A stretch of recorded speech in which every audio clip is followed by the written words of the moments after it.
think that everyone is quiet in school every day. No.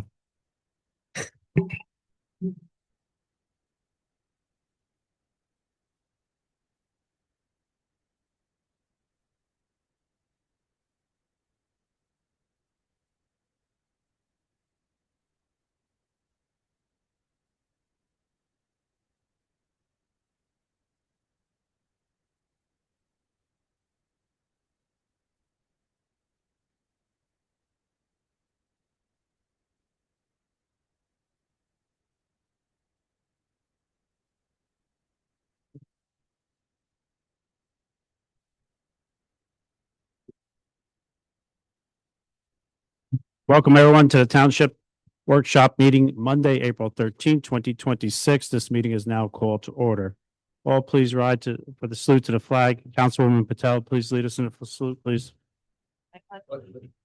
Flag, the United States of America, to the republic for which it stands, one nation, under God, indivisible, with liberty and justice for all. Thank you. You may be seated. Madam Clerk, read the statement of public notice, please. Take notice that adequate notice of this meeting has been provided in accordance with NJSA 10:4-8 and NJSA 10:4-10 as follows. The notice of the meeting was prominently posted on the bulletin board at the municipal building located at 225 Main Street, Little Falls, New Jersey on January 14, 2026. A copy of the notice was sent to the North Jersey Herald and News and the Record on the same date. Additionally, a copy of the notice was filed in the office of the Township Clerk on said date. A link and a telephone number to join the meeting virtually can be accessed on the Township website at littlefallsnj.gov. Electronic provisions have been established for the public to participate during the public comment portion of the meeting. Thank you, Madam Clerk. At this time, please call the roll. Councilmember Patel. Present. Councilmember Murphy. Present. Councilmember Havlet. Present. Councilmember Vanchery. Present. Council President Scoba. Present. Mayor Damiano, the floor is yours. Thank you, Council President. This evening, before we recognize our 4 championship basketball teams that we have joining us, we have 3 proclamations that we would like to read in recognition of National Donate Life Month, Earth Day, and National Child Abuse Awareness Month. We'll start off with those before we get to honoring all 4 of our incredible, very winning girls basketball teams that we've had here in Little Falls this year. So to start with National Donate Life Month. And reads, whereas realizing the urgent need for organ and tissue donors across the country, the National Donate Life Month observance promotes a greater understanding about the life-saving benefits of donation and transplantation. Moreover, the need is increasing, and whereas the transplantation of organs and tissues is a miracle of modern medicine made possible through the compassion of organ and tissue donors, enabling surgeons to save thousands of lives every year. 1 organ donor can save 8 lives, and 1 tissue donor can restore health to over 75 others. People of all ages, ethnic backgrounds, and religions are touched by donation and by the serious shortage of organ donors that exist.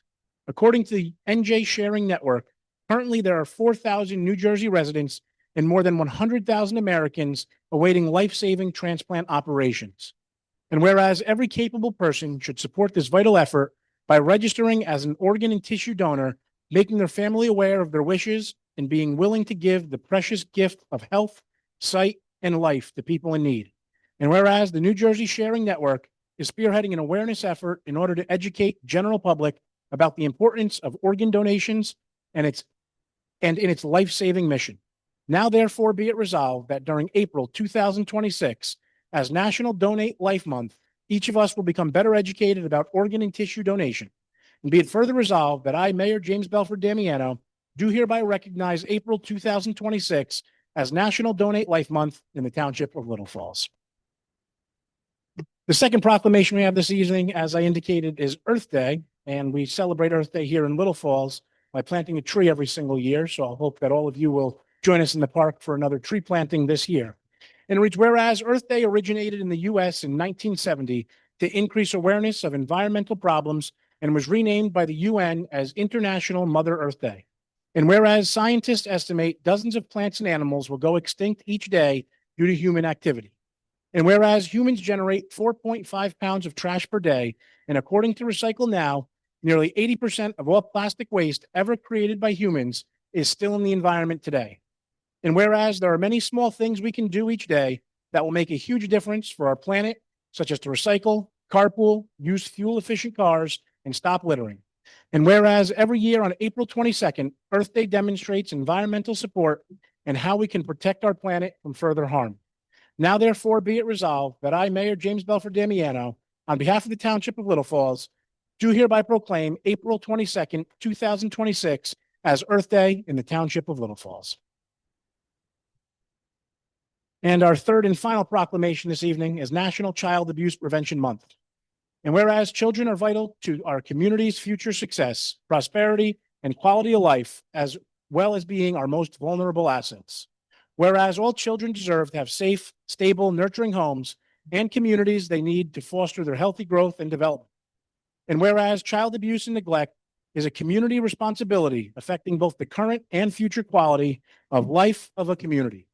Whereas communities that provide parents with the social support, knowledge of parenting, and child development, and concrete resources they need to cope with stress and nurture their children, ensure all children grow to their full potential. And whereas effective child abuse prevention strategies succeed because of partnerships created among citizens, human service agencies, schools, faith agencies, and the business community. And now, therefore, I, Mayor James Belford Damiano, do hereby proclaim April 2026 as National Child Abuse Prevention Month in the Township of Little Falls, and call upon all citizens, community agencies, faith groups, medical facilities, elected leaders, and businesses to increase their participation in our efforts to support families, thereby preventing child abuse and strengthening the communities in which we live. And now, on to four incredible girls basketball teams that have had some absolutely amazing seasons. Before we get to calling up each individual team, I'll start by saying that the Little Falls Girls Recreational Basketball Program capped an impressive winter with multiple championships, undefeated finishes, and strong performances all across all age groups. From third and fourth grade all the way up to the seventh and eighth grade squads, Little Falls delivered dominant seasons built on defense, teamwork, and balanced play. And we have a winning team in both in our third and fourth grade teams, our fifth and sixth grade teams, our seventh and eighth grade teams, and our 15-1 eighth grade travel girls team. So this evening, to give just a couple of extra minutes to our third and fourth grade team, who I know has a couple of players on the way. We're going to start with our fifth and sixth grade team, the Shooting Stars, who captured the title, defeating Woodland Park 17-9 to win the championship. Coached by Coach Ron Freitzman, Little Falls finished undefeated and entered the playoffs as the top seed. The championship game proved competitive, with Little Falls holding a slim lead entering the fourth quarter before pulling ahead away late in the game.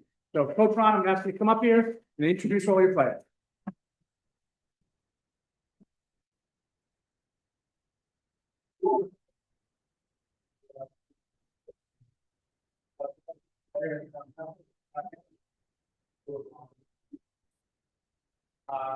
Start off by having my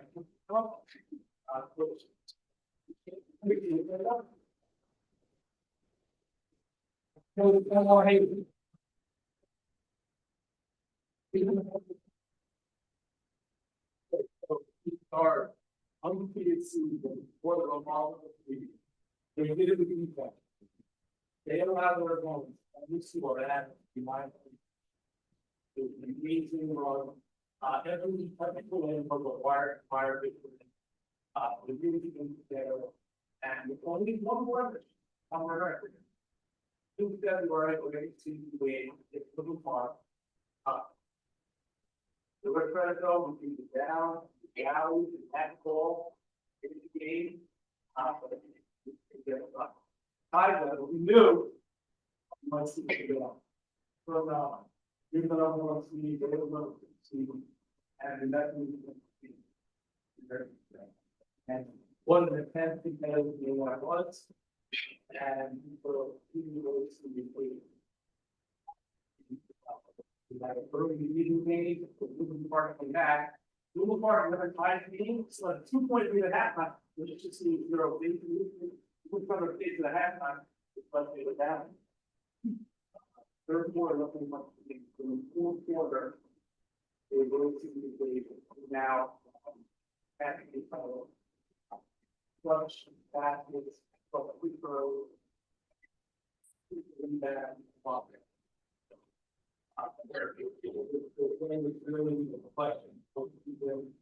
Teamwork, resilience,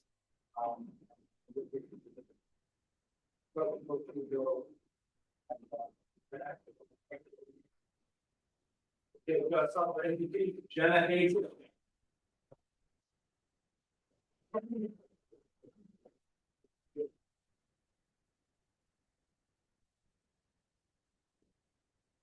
Kate Bryson.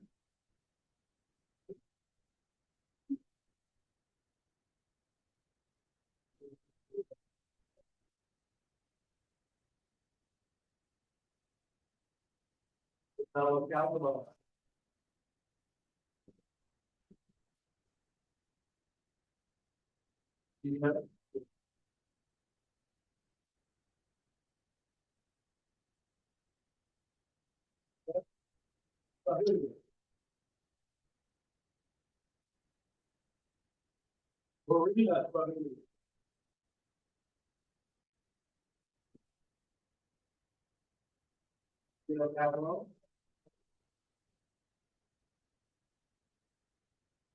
Hold up, Monticello.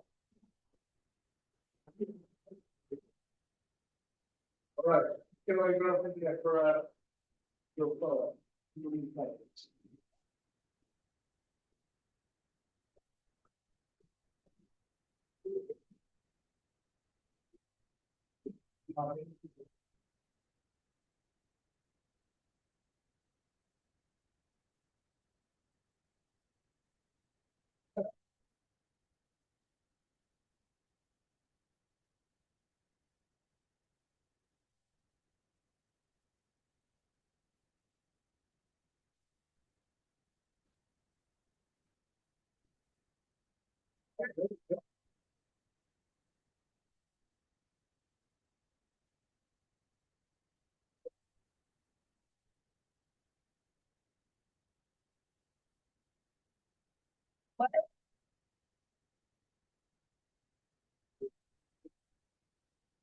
All right, moving on to our seventh and eighth grade team that was coached by Mick Newcomb.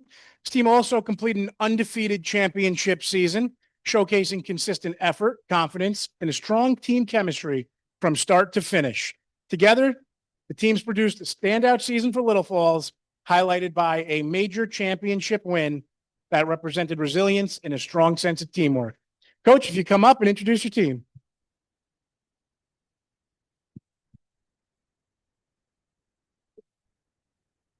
Hello, everybody. Let me start by calling out Jeremy Culver, coach.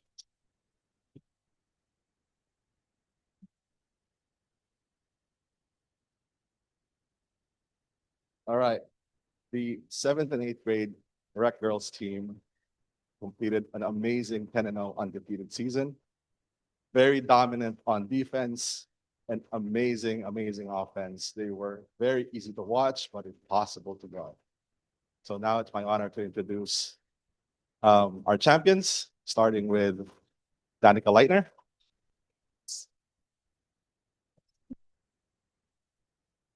Naya Bardaji.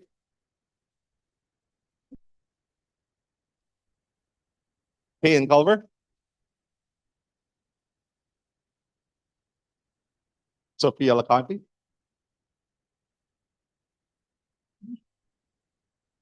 Gabby Paez.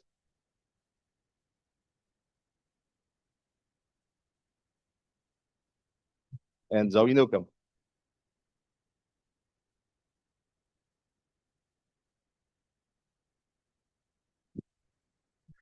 Right.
All right, we're going to jump to our travel team, our eighth grade girls travel team this year, coached by Anthony Blunt, who capped off an outstanding 15-1 season, going undefeated at home and capturing the NWBP eighth grade Continental Championship with a hard-fought 37-33 win over Rutherford on March 15th at the Wayne PAL.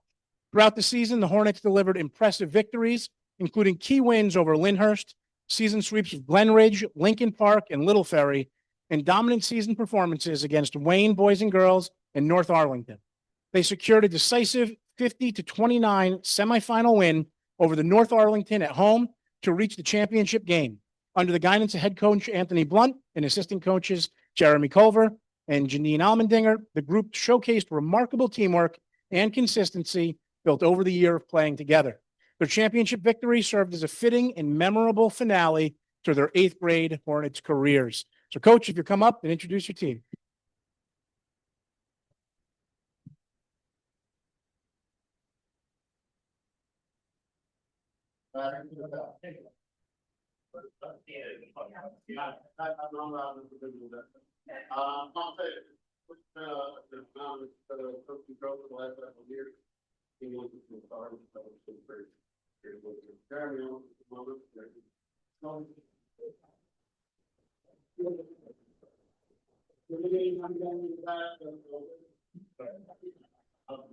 I'll bring up the girl, Fiona, Fox.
All right. Last but not least, our third and fourth grade team, known as the Grinches, went 8-1, coached by Desiree DeBuono, and closed the season with a 20-10 championship win over Totowa. The group stood out for its energy, teamwork, and unselfish play, with contributions from every single player on the team. Desiree, I'll have you come up and introduce your team.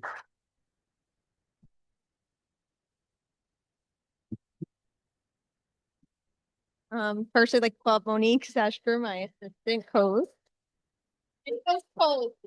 Cole, you can come up too, Coach Cole. You can come. Come on, Cole. Come.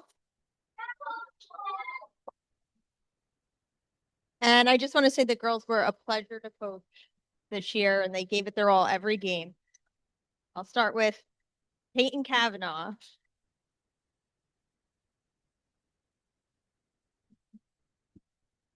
Jasmina Lilick.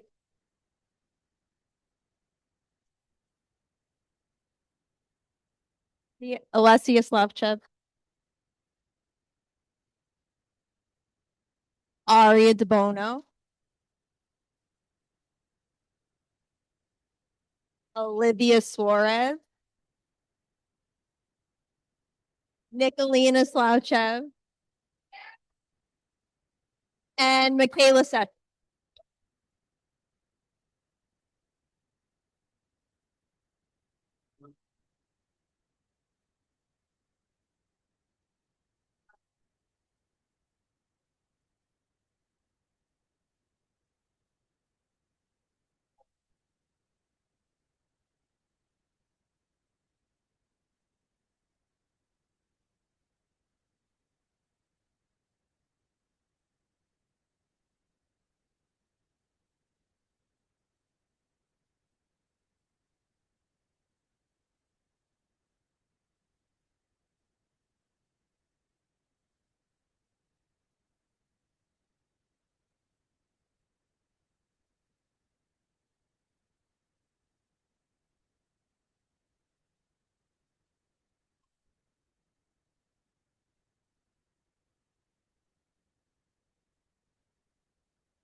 Why they don't want to stay?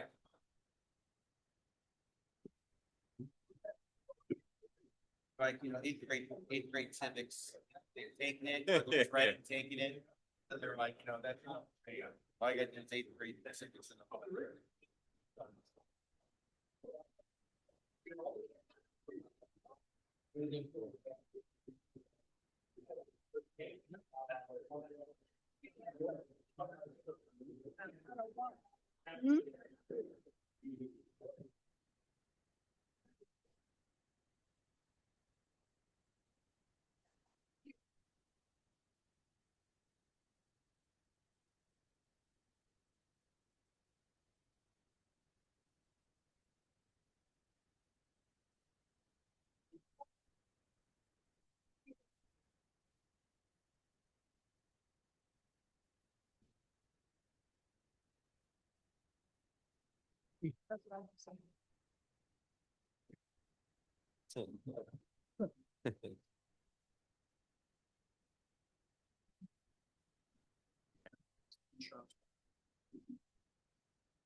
All right.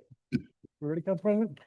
Mayor, the floor is yours. Great. Before we begin with the budget presentation this evening, I would like to have the council vote on the appointment of Peter Tomasi to the Little Falls Library Board for a 5-year term expiring May 31st, 2031. That needs the advice and consent of council. His current term expires May 31st of this year. Have a motion? So moved. Moved by Second. Councilman Murphy, second by Councilwoman Hablitz. Madam Clerk, call the roll to appoint Peter Tomasi to a 5-year term on the library board. Councilmember Patel? Yes. Councilmember Murphy? Yes. Councilmember Hablitz, Yes. Councilmember Vanchery? Yes. Council President Scoba. Yes. Mayor, the budget? Great. Thank you, Council President. And I'll ask that the budget presentation be shared here on the screen. Can you share it through the Zoom screen as well? Great.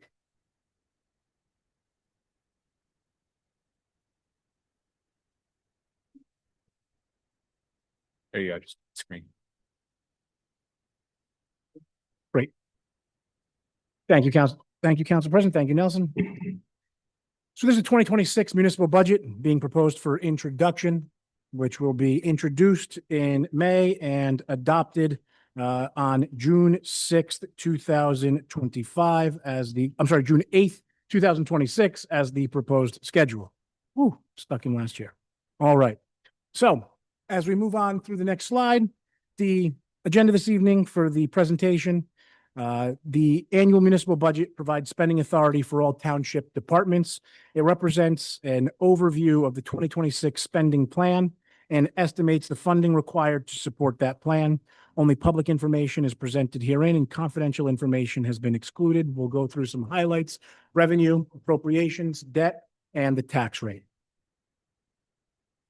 You'll see here on the next slide the comparison of the 2026 versus the 2025 budgets. For this year, happy to report there will only be fund balance utilized of $500,000 as opposed to last year's 1.1 million.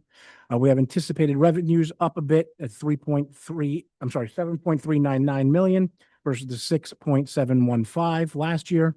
Library taxes are increasing this year by nearly $80,000. We have receipts from delinquent taxes up slightly. The amount to be raised by taxes is now going up to 18,220,993 from last year's 16,792,645, an increase of $1,428,348. And the explanations for those increases will be on the following slides. And this year's total budget is 27,628,237. Up from last year's $25,931,276, an increase of $1,696,961. You'll see, as I indicated, an anticipated surplus this year. We'll be utilizing $500,000 in the 2026 budget, with $857,242 remaining in our surplus. We'll have library taxes with an increase, as I indicated, to $904,047 from the $823,000 that it was previously at in the prior year. And we'll also see that appropriations have been set to reflect administrative salary increases of 2.75%. We'll have collective bargaining agreements that have been settled with the PBA, the FMBA, the Public Safety Telecommunicators, Teamsters, and the International Association of EMTs. We'll see tax payments to the Little Falls Board of Education will increase by $2,482,034, which counts for 32.7% of the total tax bill, representing a significant increase this year. And that is the total education costs, including the regional high school account, will represent 45.79% of the total tax bill. We have our New Jersey group health insurance costs increasing by nearly $720,000 this year, an extremely significant increase that is impacting the budget pretty dramatically. Under our police department highlights, we have vehicle acquisition program for the police continues with the purchase of 4 new vehicles in 2026, all of which will be leased to purchase through the current accounts. We have police operating expenses expected to decrease from $500,000 in 2025 to $435,000 in 2026 for a net decrease of $65,000. And we have police salary and wage expenses increasing to $5,227,725 in 2026 from the $4,906,714 in 2025 due to retirement pay for 3 officers. This is an increase of $321,011. This is pursuant to the contracts that have been entered into with the PBA. The PBA contract does consider that after this current contract that expires in 2027, there will be no additional PBA terminal leave contracts that will be permitted. And as I indicated, that by itself is another in excess of $321,000 that we'll see in this budget year. The additional highlights, as you'll see here, and why the total increase is as high as it is. Really, if we look at 5 and even a 6th category here, you'll see that health insurance costs are increasing by 38% this year, representing a $719,266 increase in this year's budget on that single line item alone. You'll see that solid waste and recycling costs are increasing by $104,000 in 2026. You'll see that our public and PFRS retirement pension costs are increasing in excess of $36,000 by $36,338. We're seeing utility costs increase just as everybody else is in New Jersey, with the municipality having an increased cost of about $46,000 this upcoming year.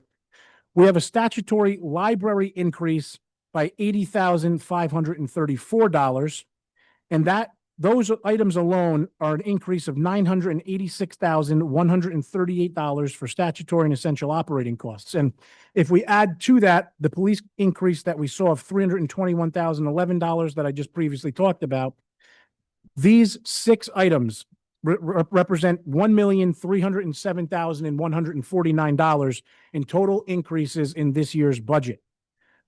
You'll see that the new amount to be raised by taxes from the prior screen was $1,428,348. That means aside from these six increases that I just discussed, there is a total increase in the rest of this year's budget of only $121,199, a fairly inconsequential increase with the exception of many of these statutory and required increases that we will be paying this year. Next screen represents the revenue by source. And you see here that a majority of the revenues that the municipality needs in order to meet its financial obligations are raised in the form of taxes, as is true with every municipality. That is 65.9% of the total revenue that the municipality will need to raise in order to meet its expenses. That leaves 1.85 being paid from fund balance, about 26.8% being paid from revenues generated by the municipality, whether it be fines, whether it be payments for permits and things of that sort, or again, enrollment in various sports and activities. And you'll see we have about 5.4% covered by state aid. The next screen represents the appropriations by source, which is just a breakdown of where the money is going.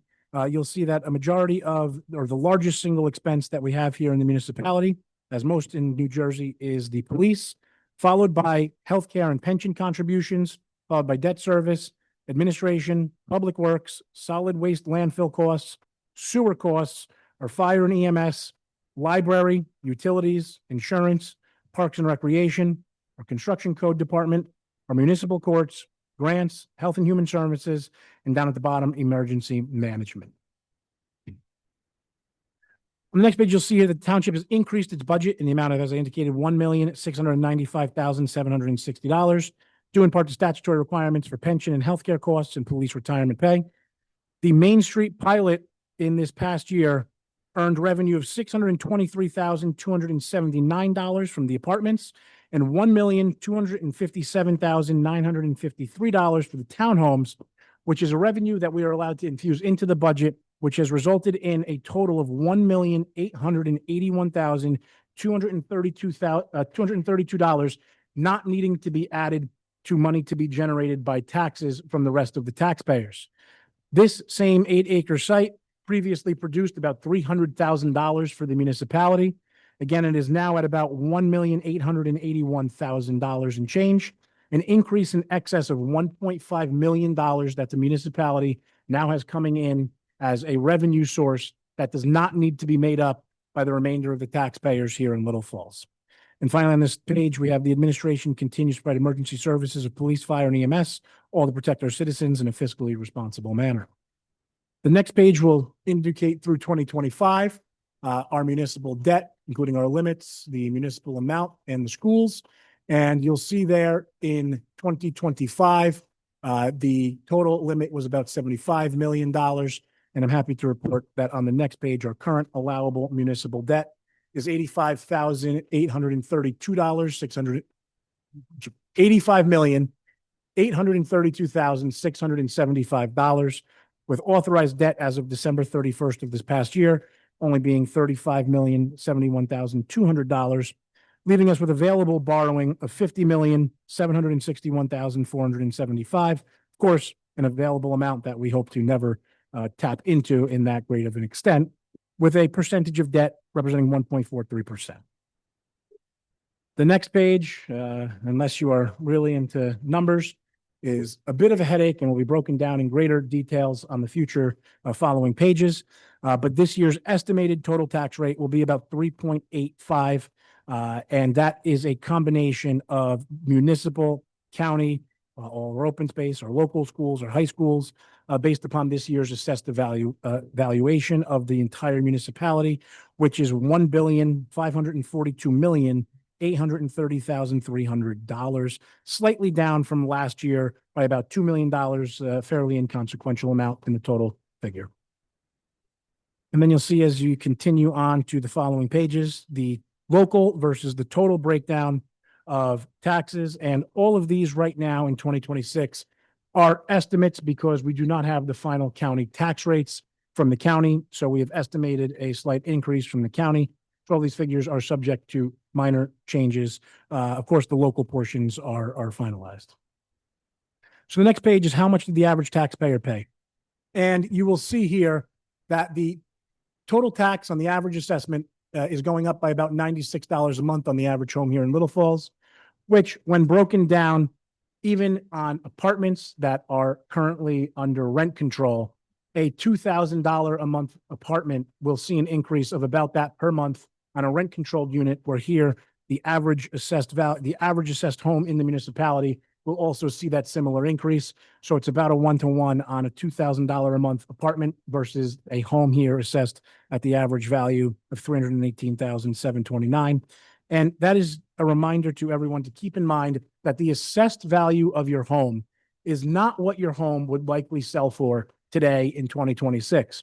What your home would likely sell for is far in excess of what your average assessed value is right now because of property values. Municipality has not done a revaluation in a number of years. They are extremely expensive to do. They do sometimes assist some taxpayers while costing more to others.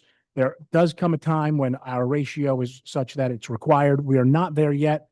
So again, the average home will see a $96 increase. The local portion of that this year is $32. So $32 a month increase to cover all of the additional expenses that the municipality will incur throughout the entire year. So we make up about a third of the total amount. So only $32 a month of your total increase. And again, on the estimated total increase, we make up about $32 of that per month. Again, the next chart just shows the municipal tax rate versus the schools, the county, the open space, and the library. And you will see there that the school portion of it makes up the greatest portion of your total taxes, followed by the municipal portion, then a slightly less amount by the county, followed by the library, and finally to open space. Last couple pages here discuss the capital budget plan for 2026. And for those that are not aware, capital budgets are a required part of an annual budget for all municipalities in the state of New Jersey.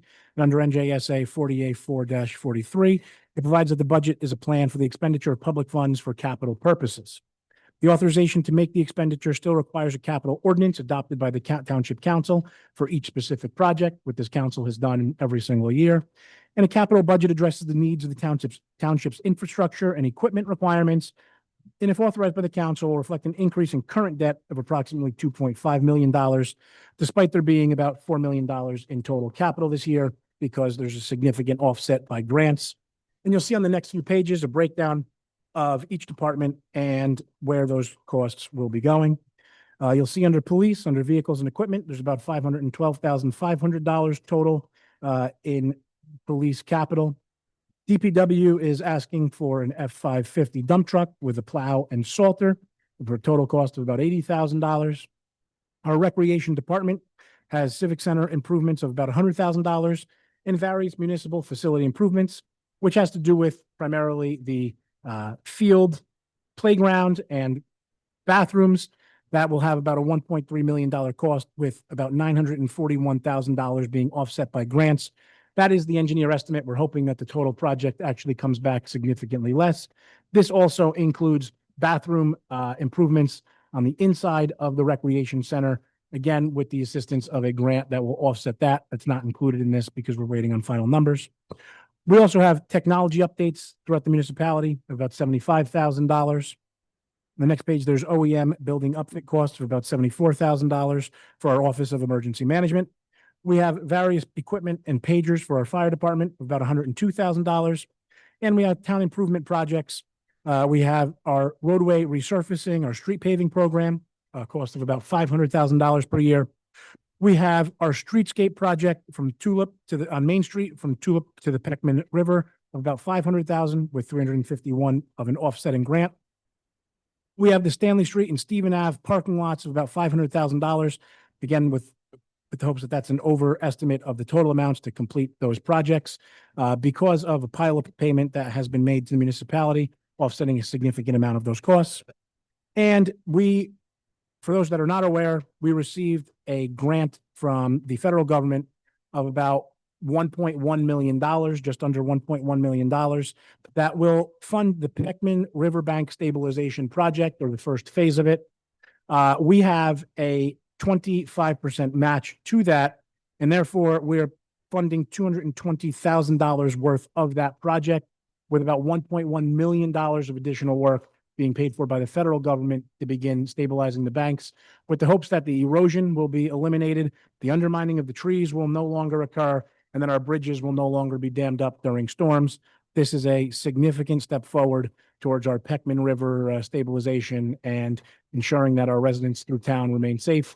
This is much further upstream than the current proposed flood tunnel project by the Army Corps.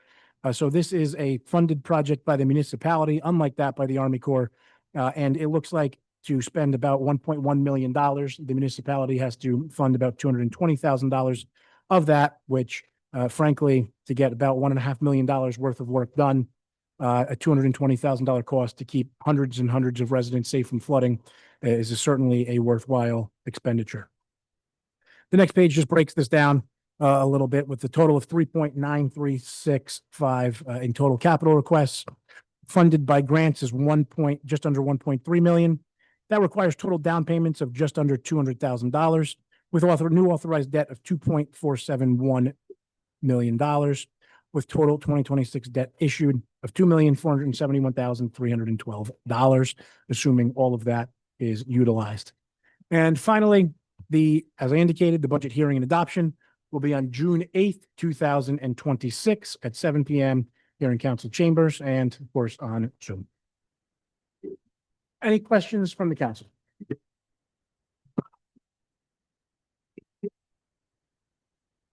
Of course, the budget will be shared with council members for their full review prior to the introduction. Thank you, Mayor.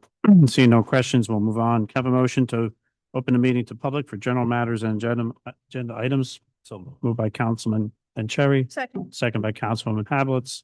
All those in favor? Aye. All those opposed? This motion carries. Madam Clerk. Anyone wishing to address the Township Council may do so through the Council President. It is preferred if you give your name and address for the record. Comments are to be limited to 3 minutes. However, if appropriate, you may be granted additional time in the sole discretion of the Council President. Members of the public who have joined the meeting virtually and desire to provide comment shall raise their virtual hand in the Zoom application. The meeting moderator will cue the members of the public that wish to provide comment, and the Council President will recognize them in order.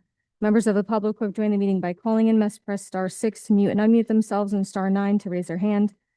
Members of the public who have joined the meeting via the Zoom application must click the reactions icon and then the raise hand icon. Once the process is complete, we will return to the regular order of business. Thank you, Madam Clerk. The floor is now open. Is there anyone in our chat that'd like to speak?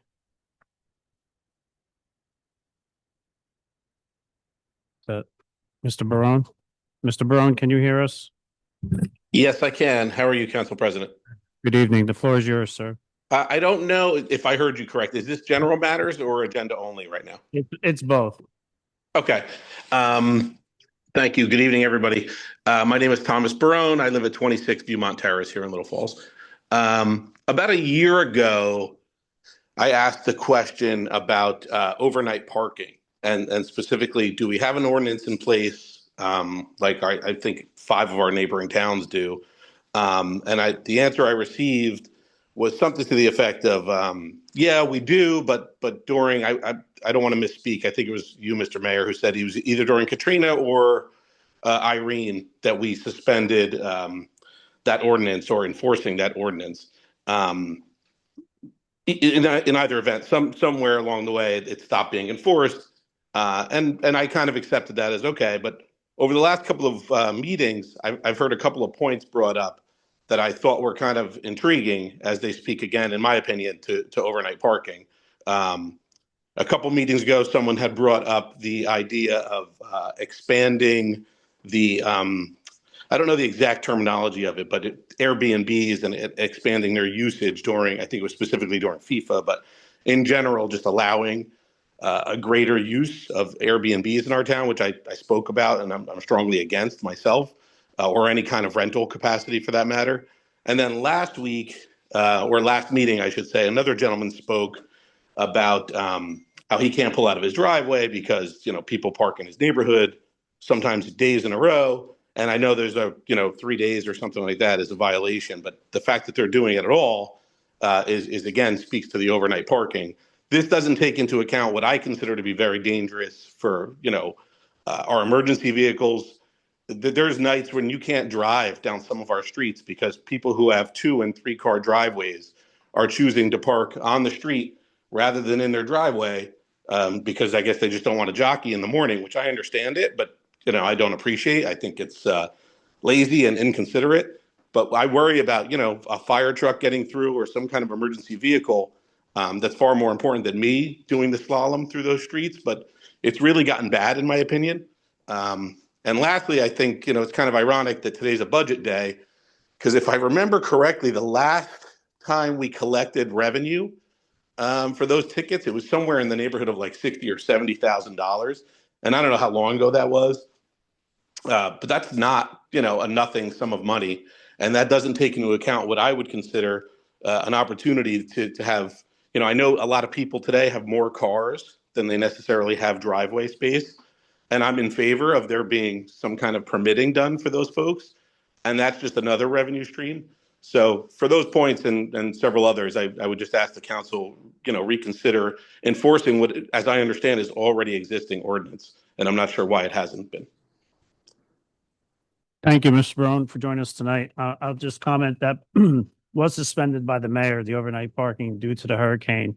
But this governing body does have the ability to take a look at, bringing back overnight parking, whether it be through the entire town or in portions of the town or in sections of the town. It is a discussion that has picked up quite pace recently. I do appreciate your comments. It has definitely some great points to it. I think on the policing front, as well as sometimes the cleaning of the streets.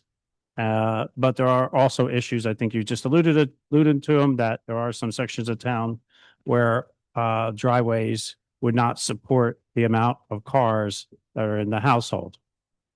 Does the council have anything to add on that? Mayor, would you like to add? Sure. Yeah. As far as the suspension of the ordinance, it was years before I was even on the council. It was during one of the prior significant hurricanes that hit the state of New Jersey. I don't remember or know in particular, Sandy, Irene, one of those. And when I took office, I know it was an issue that a number of people had raised. The issue at the time was, and still is, as you indicated, the number of vehicles in each household. It becomes a bit of an administrative nightmare to begin permit parking here in Little Falls. Our budget already says we're tight on expenses. That, I don't know, is a role or a task that we can assign to an employee that we already have here in town. It may require an additional employee to administer something like that, which may cause additional increase in costs. And I don't know that the revenues associated with parking permit in the municipality would necessarily offset that increased cost that we may see or feel as a result of potentially hiring an additional person. But to address your concern with respect to emergency vehicles getting through our streets here in the municipality, years ago, Mr. Simone drove around and measured the width of every single roadway at every single point throughout the entire municipality. And in doing so, don't quote me on the exact numbers of the roadway widths right now. It is part of our ordinance for our no parking, one side of the street parking or both sides of the street parking that we have here in town. What was done at the time was, depending on the roadway width, if it was between, call it 20 and 30 feet, whatever it was, there might have been parking allowed on one side. If it was between 30 and 35 feet, it was both sides. If it was less than 20 feet, it was no side. So there was a calculation done at the time to ensure that even the roads that have one side or two side of the street parking, that an emergency vehicle would be able to fit down each of those roadways. And the biggest being our fire trucks and our ambulances here in town. Now, that's not to say that if somebody's not parked illegally on a side of the street where it says there's no parking this side of street, that a vehicle would be able to fit. But for obvious reasons, again, that becomes an enforcement issue and something that I know the police do a ticket for and are aware of and are monitoring. So I can assure you that as long as all of the signs in town are being complied with, a fire truck or ambulance can fit down every single roadway in town based on the roadway widths and the one side, two side, or no side of the street parking that we have signed throughout the entire town. So that is, I get it, an understandable issue or concern, but one that I believe was addressed when figuring out roadway widths and whether or not parking would or should or could not be permitted on those streets. You have any additional comments, Mr. Barone? He's muted. Okay, drop. He's very muted. Wrong one, wrong one. There you go. Sorry. Yeah, someone muted me. The only other comment I would make, and I appreciate everything the mayor said, and as always, I appreciate the council in general, but my only other comment would be the thing that we don't talk about is, in my opinion, I know a few, and I bet you some of you do as well. There's also, I think, a number of illegal multifamily houses in this town. And in my opinion, if you're not registering a car to your house, that's just another deterrent that's like, hey, you can't have 4 cars that park here when only 2 of you live in this house.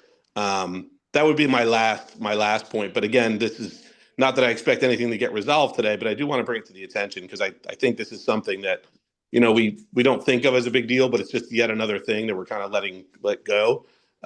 When I drive, you know, through the streets at the, you know, late at night, I come home from work, I work late hours. Prospect in particular, it's like, it's crazy. You literally are slaloming down both sides of the road. So while I hear you, and I'm sure, you know, Mr. DeSimone did a great job measuring, I can't fathom. I mean, I'm in my Jeep Cherokee and I can't fathom how a fire truck would want to or be able to navigate some of these streets, just as one concern. But again, I don't really understand why it went away, being that it's an existing ordinance. And I'm pretty sure at least 4, but I think even more than that, of our neighboring towns all have it and enforce it.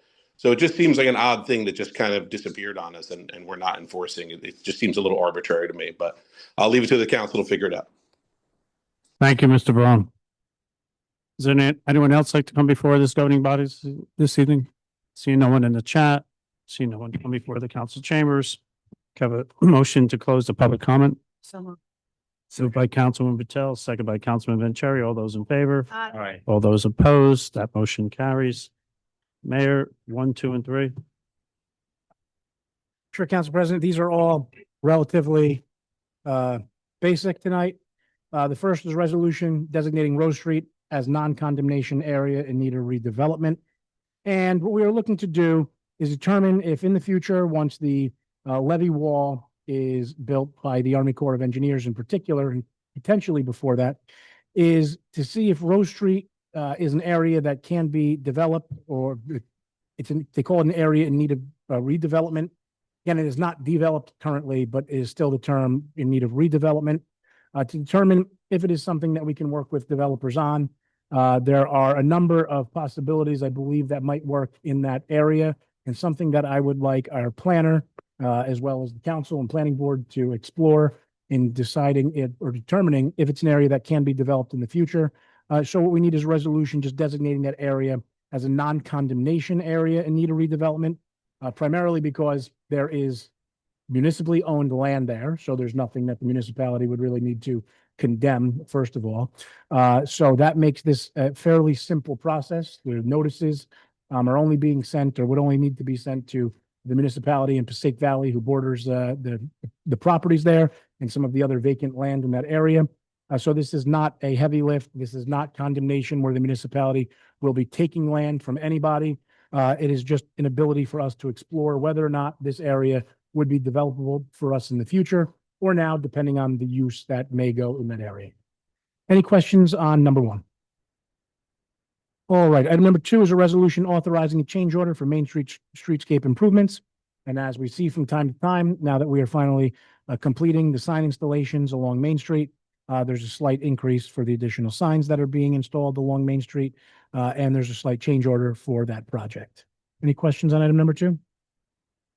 All right, and finally, item number three is a resolution authorizing vehicle lease to purchase agreement. And as the municipality is aware and the council's aware, from time to time, we enter into various co-ops to purchase various products, whether it be salt, whether it be vehicles, things of that sort. And this is simply a resolution authorizing vehicle lease to purchase agreements with the vendor in this circumstance. Any questions on item number three? All right, Council President, turn it back to you. Thank you, Mayor. Can I have a motion to approve the following applications: the blue light permit application, the raffle Passaic Valley, raffle of the Holy Angels, another raffle of the Holy Angels, and raffles for the Sons of America Legion Post 109. So moved. Moved by Councilman Murphy, second by Councilman Vanchery. Madam Clerk, call the roll. Councilmember Patel? Yes. Councilmember Murphy? Yes. Councilmember Havlet? Yes. Councilmember Vanchery? Yes. Council President Scoba. Yes, can I have a motion to approve resolutions A through C? So moved. Moved by Councilwoman Havlet, Second. second by Councilman Murphy. This is a roll call. Madam Clerk, call the roll, please. Councilmember Patel? Yes. Councilmember Murphy? Yes. Councilmember Havlet? Yes. Councilmember Vanchery? Yes. Council President Scoba. Yes, Madam Clerk, read ordinance 1540, please. Second reading and public hearing of ordinance number 1540, an ordinance entitled, an ordinance of the Township Council of the Township of Little Falls and the County of Passaic, State of New Jersey, to amend Chapter 280 zoning of the Code of the Township of Little Falls. The public hearing on 1540 is now open. Does anyone wish to speak on 1540? Seeing no one come before us, the public hearing on ordinance 1540 is now closed. Have a motion to adopt 1540. So moved. Moved by Councilwoman Patel, Second. second by Councilwoman Hablitz. Please call the roll to adopt 1540. Councilmember Patel? Yes. Councilmember Murphy? Yes. Councilmember Havlet? Yes. Councilmember Vanchery? Yes. Council President Scoba. Yes, we're going to table ordinance 1541 for the meeting of 5/4. That's May 4th. Councilwoman Hablitz, can you lead us off in discussion? Council member reports? Thank you, Council President. So I'd like to say congratulations to Pete Tomasi. I'm happy to have him reappointed to the library board. A few more library updates. There is a Play-Doh Playdate on Tuesday, April 21st at 11 a.m. Ages 3 and up must register at the library website. For all of those parents, like when I was a parent of young children who don't like Play-Doh in their home, this is definitely the thing for you. Also, the chess club with Mr. Campbell is still going strong. That will be Wednesday, April 15th at 3:30 p.m. at the library. All the other library events can be found on their social media or on their website. I'm happy to report we will be having our annual Arbor Day celebration on Friday, April 24th at Wilmore Park at 4:30 p.m. There will be a tree placed by our Girl Scouts and our Shade Tree Commission with a small program. And I'm also happy to report that we did receive our Tree City USA designation. That was a process that we went through to get the redesignation. So that gives us 6 years as a tree city. The placards will be going up on our signs, and we have a nice flag here that we will probably be hanging at Wilmore Park. I'm also wanted to talk about, we're having our Earth Day shred event that will take place on April 25th from 9 to 1 p.m. here at Town Hall. It's free for Little Falls residents, and it's for paper and electronics. And then lastly, our farmers market will have its grand opening at its new location, the Little Falls train station, on Sunday, May 19th at 9 a.m. For our first market, we will have Cousin's Maine Lobster there, as well as over 25 new and returning vendors. So we hope to see everyone there. That's all I have. Thank you. Councilman Vancheria? Thanks, Council President. First two, we just want to thank the kids for coming in tonight. It's great to see, 4 different teams win and their faces when they get the medals, for sure. There's a bunch of events coming up too. This weekend is the opening day parade for baseball and softball that kicks off in town at 9 a.m. The kids are going to march down Stevens, a quick right onto Main, and a quick left on Patterson down to the field for the opening day ceremonies about 9:45 or 10. So if anybody's around, please stop by for the ceremonies. The other thing I do want to bring up too is if you haven't done so, there's some communications have been coming out from the 3 towns just about the holiday parade. We're looking for people to volunteer potentially to help out with some handshakes on April 24th as well as April 25th. So if anybody's interested, just let us know because we're always looking for volunteers. It goes a long way. Also want to mention too, on May 22nd, we're going to have the concert in the park, just finalizing the details there. Flyers should be going out later this week. Same with May 23rd for our annual Memorial Day parade that takes place every year at 10 a.m. We will march down Main Street and end over at Wilmore Road Park Road. Just finalizing the details with the flyers with our designer. And like I said, hopefully I'll have that one out later this week as well. Mayor, wanted to ask if you could, I know you get a chance to do it on your end, provide an update because, last week some work began on the municipal lot on Stevens Ave. I know the goal was to have it done before school return, but obviously that didn't happen. Just wanted to know if you could provide an update. Yep, thank you. The Stanley Street lot, there was a little bit of additional work that needed to be done in order to get the EV chargers up and ready to be up and running. There is going to be the repaving this upcoming Saturday, April 18th. It was supposed to happen during the spring break week with the hopes that it would be completed that week.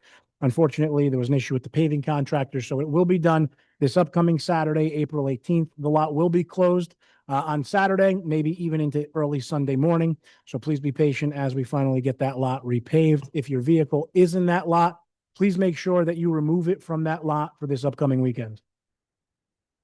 Thanks, Mayor.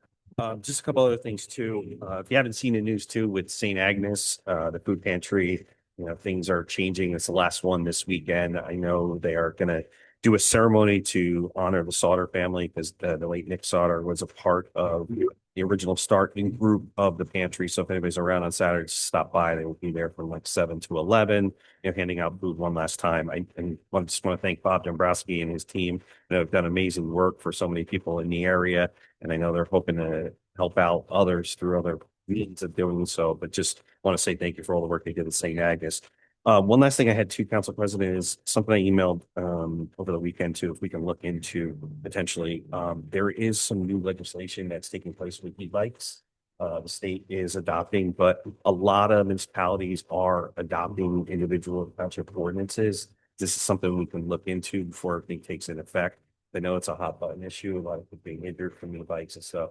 So this is something that we can look into potentially for a future meeting. That's it for me.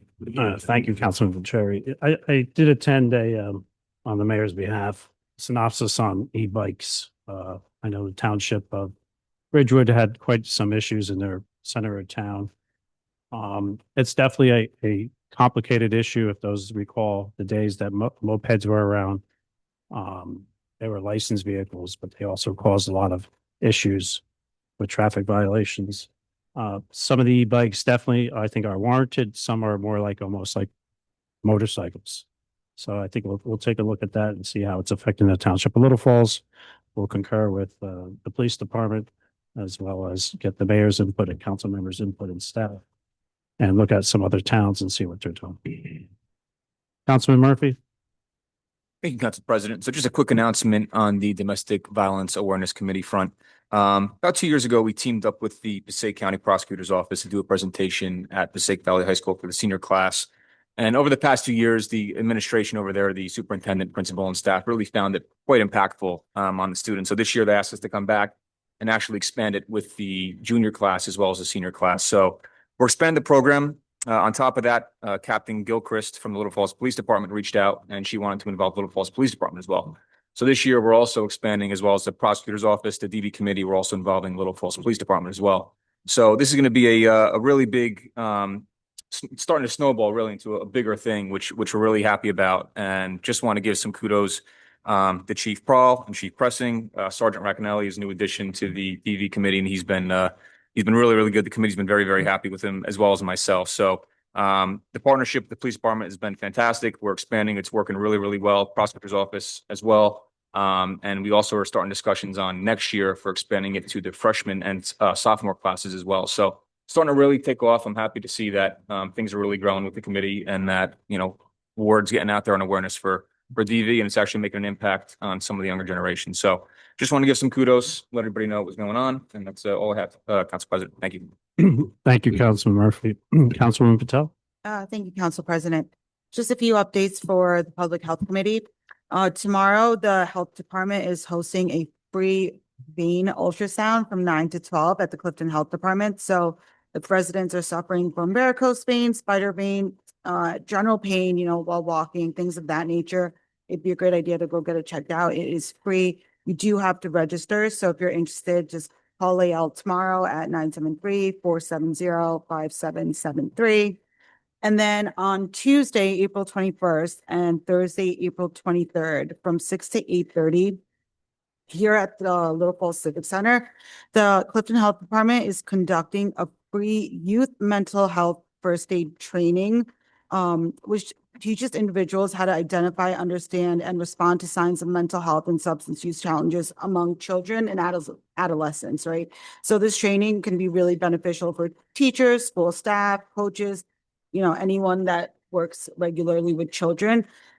Whoever is interested in registering, they could contact Erica at the Clifton Health Department at 551-237-3151. And the next Public Health Committee will be Wednesday, April 22nd. That's going to be at 6:30 at the Civic Center. That's all I have, Council President. Thank you, Councilwoman Patel. May 1st is from 12 to 3 at the Little Falls Civic Center is going to be the Senior Advisory Spring Fling. And we're happy that we have DJ Angelo performing. This again will be from 12 to 3. Seniors are free. Little Falls seniors are as non-payment. Non-residents, it is $20. We will be eliminating, seating is limited to 80 people. These events have been becoming very crowded, I think, since we moved into the afternoon, and the Civic Center can only hold about 80 to 85 individuals with seating. So please, if you want to go, call 973-256-3884. That's the rec department, and register yourself. Before we continue, we have to circle back. I overstepped my authority. Have a motion to table ordinance 1541 until May 4th. So moved. Moved by Councilman Cherry, second by Councilman Murphy. All those in favor? All those opposed? Motion, is that a roll call or a voice? You should Do a roll call? You should do roll. Okay, let's get it. Let's do the roll call. Madam Clerk, call the roll to move 1541 to May 4th. Councilmember Patel? Yes. Councilmember Murphy? Yes. Councilmember Havelitz? Yes. Councilmember Vanchery? Yes. Council President Scoba. Yes, thank you, Council. Council President, may I have one more minute? Councilwoman Havelitz? Yes, I just forgot something and I wanted to remind our residents. The special election is taking place this Thursday, the 16th. Polls will be open from 6 a.m. till 8 p.m. But the reminder or the notice is actually for our residents in District 4 and District 8. Due to St. Agnes closing, there were notices that were sent out to our residents, but the polling location will now be at the Civic Center. So Districts 4, which is the Montclair Avenue section of town, and the Mill, that's District 8, and District 4, which is the Parkway section of town, and the Dewey Avenue section of town, will now be at the Civic Center. And again, polls will be open from 6 a.m. till 8 p.m. Thank you, Council President. Deputy Chief Pressing? Anything? No, sir. Chief? Thank you.